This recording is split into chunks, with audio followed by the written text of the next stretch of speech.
Gagawa tayo ng banana cream. Kung naghahanap kayo ng negosyo na madali lang gawin at hindi malaki ang kapital at masarap pa, gawin na ang banana cream. First time ko nakakain ito ay high school pa ako. Kaya kung may hinog kayo na saba dyan, gawin na nating banana cream. Ayan siya.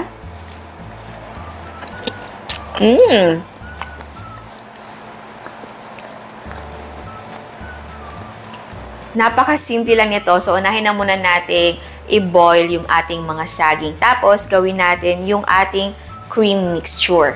So, ilagay natin ang ating mga saging sa kaldero na may tubig. Yung tubig na inilagay ko ay babawasan ko pa yan mamaya. Hindi kasi kailangan na marami yung tubig. So, ang gamit kong saging ay hinog na saba. So, piliin nyo yung malambot. Meron kasing hinog pero firm pa siya. Dahil mas masarap siya for me sa banana cream. Pero kung prefer nyo na medyo firm yung hinog na saba, okay lang din. Ayan, pansin niyo na wala yung tubig sa ibabaw dahil binawasan ko pa siya talaga. So yung tubig dyan siguro nasa mga 1 or 2 baso lang. So takpan na natin ito at lutuin natin until pagtusok natin ng tinidor ay malambot na. So after mga 15 or 20 minutes, i-check natin kung luto na ang ating mga saging. And kapag luto na ang mga saging ay hanguin na natin ito. Pagkahango ay balatan na natin sila. So hindi ko na kinamay ang pagbabalat ng ating saging dahil mainit.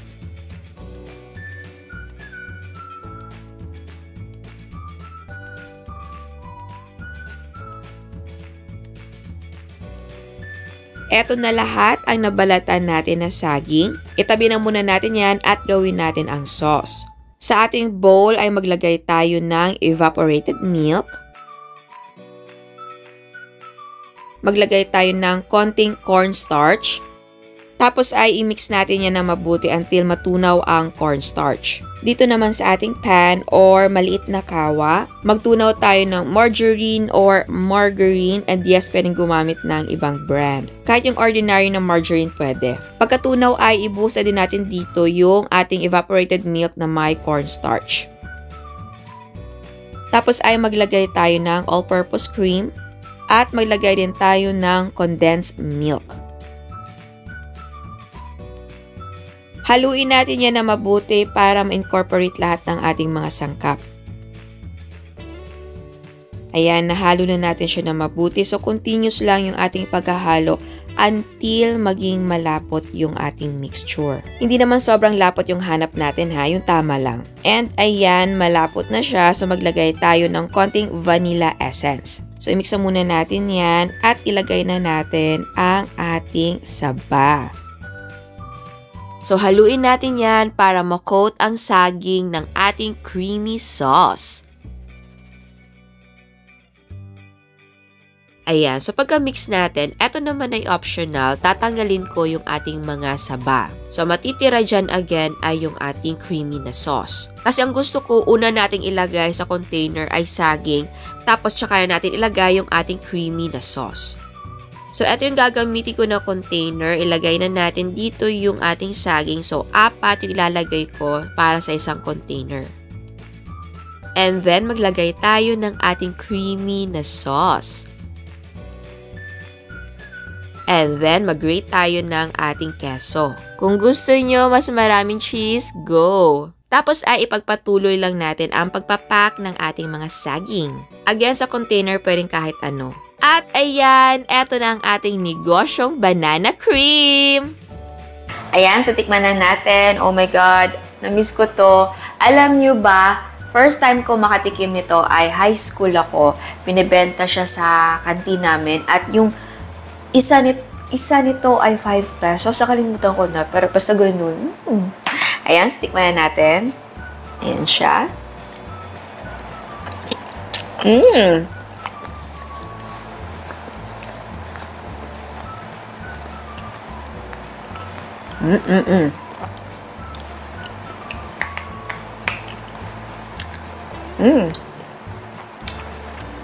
Ang sarap talaga ng banana with cream.